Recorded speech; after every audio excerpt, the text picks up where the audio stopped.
Hello tout le monde, on se retrouve aujourd'hui dans une nouvelle vidéo et aujourd'hui nous allons réaliser des attrape-rêves puisque c'est le thème qui a été lancé sur le groupe Facebook Les Challenges de Cassimini et Kérosène et moi j'ai décidé de faire des cannes en polymère pour réaliser plusieurs attrape-rêves par la suite et je vous montre tout de suite comment j'ai fait.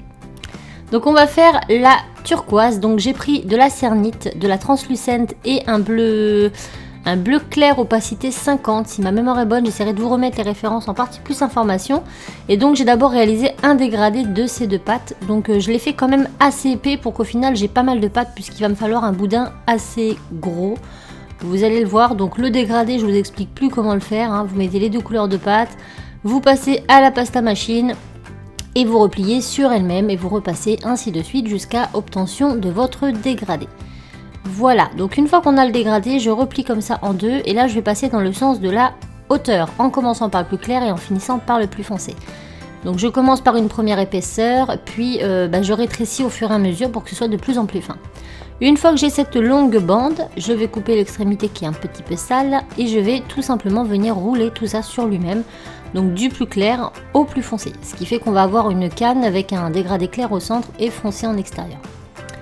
Donc je fais ça jusqu'au bout en essayant de bien tasser pour éviter les bulles d'air. Donc on fait en sorte que la pâte soit bien droite et bien tassée. Et voilà ce que l'on obtient. Maintenant je vais venir lisser tout ça en roulant, en faisant juste des mouvements de va-et-vient pour ne pas mélanger les couleurs. Et ensuite je vais venir tasser la canne puisque je veux qu'elle fasse le diamètre de mon emporte-pièce. Voilà, donc la canne, l'idéal serait qu'elle soit aussi haute et aussi large que l'emporte-pièce. Donc là je prends l'emporte-pièce, j'enfonce dedans et voilà. Donc vous allez comprendre après pourquoi aussi bien la hauteur que l'épaisseur doit être important. Maintenant je vais prendre une bande de blanc que je vais étaler très très finement et ça va être pour faire mon tissage à l'intérieur. Donc en fait je vais commencer par percer le centre de ma canne, ensuite je la coupe en deux et je viens mettre un petit boudin au centre pour faire le centre, le repère en gros de mon attrape-rêve puisque je vais réaliser un mandala à l'intérieur. Donc comme vous ferez un mandala avec un compas et un crayon sur une feuille, on va faire la même chose sauf qu'on va remplacer le compas par l'emporte-pièce, tout simplement. Donc là j'ai mon centre de mon cylindre et je vais me fier à ce centre pour faire mon mandala. Donc au lieu de tracer un trait avec le compas, un demi-cercle avec le compas, vous allez couper un demi-cercle avec l'emporte-pièce. Une fois que c'est coupé, vous allez combler la petite partie que vous venez couper avec une bande de pâte blanche. Donc là, c'est de la blanche à opacité 50, ce qui va faire qu'elle va être un peu translucide après cuisson, mais vous pouvez prendre de la blanche. Hein. Il n'y a aucun souci, vous prenez les couleurs de votre choix. Une fois que j'ai mis de la pâte, je le remets à son emplacement initial. Et ensuite, je vais recommencer. Donc là, je fais en sorte toujours bien vérifier les proportions, qu'elles soient pas trop hautes ni trop basses. Voilà, comme l'emporte-pièce, la même taille que l'emporte-pièce. Tout simplement, on vérifie régulièrement à chaque fois. Là, je recoupe de l'autre côté. Donc on fait exactement comme un mandala sur une feuille de papier avec un compas et un crayon. C'est pas plus compliqué. Donc une fois qu'on a coupé la partie, on recouvre la moitié. Donc la partie qui ira à l'intérieur de la canne avec une bande de pâte blanche. J'espère que vous comprenez le principe parce que j'ai bien sûr pas tout filmé, sinon ce serait beaucoup trop long, mais on va faire ça en fait tout le temps jusqu'à ce qu'on obtienne le mandala de notre choix. Voilà, donc vous pouvez faire plein de petits demi-gouttes ou très peu, c'est vous qui voyez. Donc à chaque fois je tourne et hop, je recommence et je vérifie bien à chaque fois le diamètre de ma canne, c'est très important si vous voulez que chaque partie se relie en fait avec votre emporte-pièce, puisqu'à la base on a pris le gabarit de l'emporte-pièce pour réaliser ceci. Voilà, donc je vous laisse avec un petit peu de musique jusqu'à ce qu'on arrive à la suite.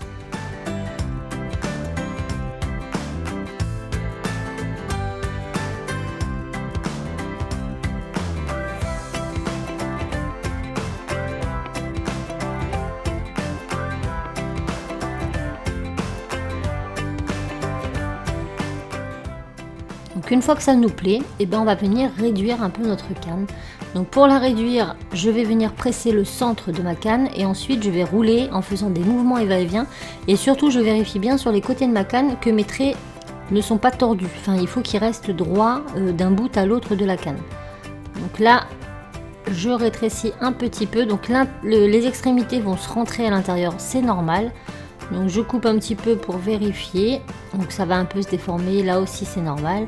Et puis voilà, je continue mon opération. Donc après vous faites les attrape-rêves de la taille de votre choix.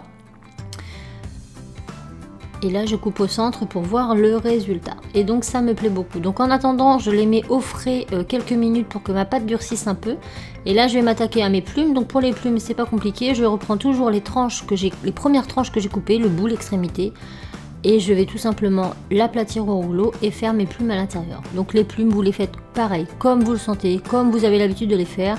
Moi je les fais jamais de la même façon. Donc là je découpe des formes de feuilles.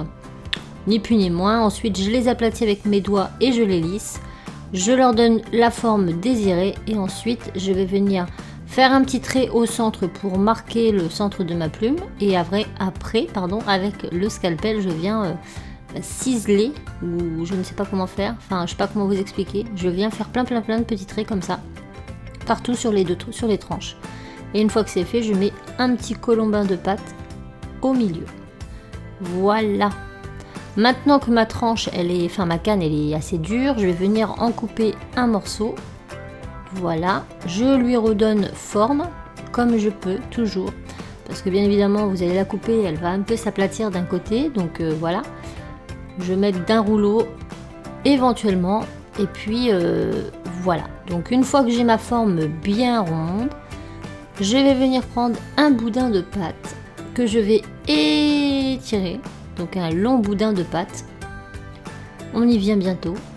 Voilà, un long boudin de pâte que je replie en deux et que je torsade. Et ça, je vais mettre ça autour de notre attrape-rêve pour faire l'effet tissé. Mais encore une fois, il y a plein de possibilités. Je vous ferai voir un autre attrape-rêve après où j'ai pas tout à fait utilisé les mêmes techniques. Mais là encore, c'est pas vraiment le plus important. Le plus important, c'est le mandala dans la canne.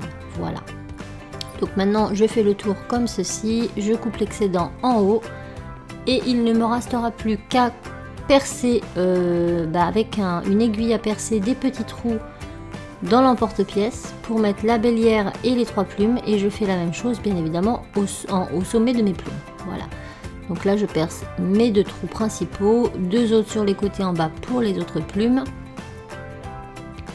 Et c'est prêt à aller au four avec les plumes. Donc là je vous montre l'attrape-rêve. Donc on lui redonne forme avant la cuisson. Et je vous montre les plumes. Une fois cuit, refroidi et verni, j'ai rajouté quelques strass au milieu. Et j'ai tout simplement fixé le tout avec des petits anneaux et des clous à tête plate. Ou des clous à œil, je ne sais plus. Mais bon, vous le montez comme vous le voulez. Le principe, c'est la canne. Donc voilà ce que ça donne avec l'emporte-pièce. Et celui d'à côté... Cette canne là je l'ai réalisée en faisant la même chose, sauf que j'ai pris une lame courbée. Voilà, une lame souple que j'ai légèrement arrondie pour couper ma tranche, ce qui était très dur à faire. Donc moi je vous conseille la façon dont je viens de vous montrer, ça va être beaucoup plus facile. Là on a un aspect avec du noir à l'intérieur, donc ça donne aussi très bien, mais je vous conseille vraiment l'emporte-pièce. C'est beaucoup plus simple et ça fait moins mal aux doigts que la lame souple.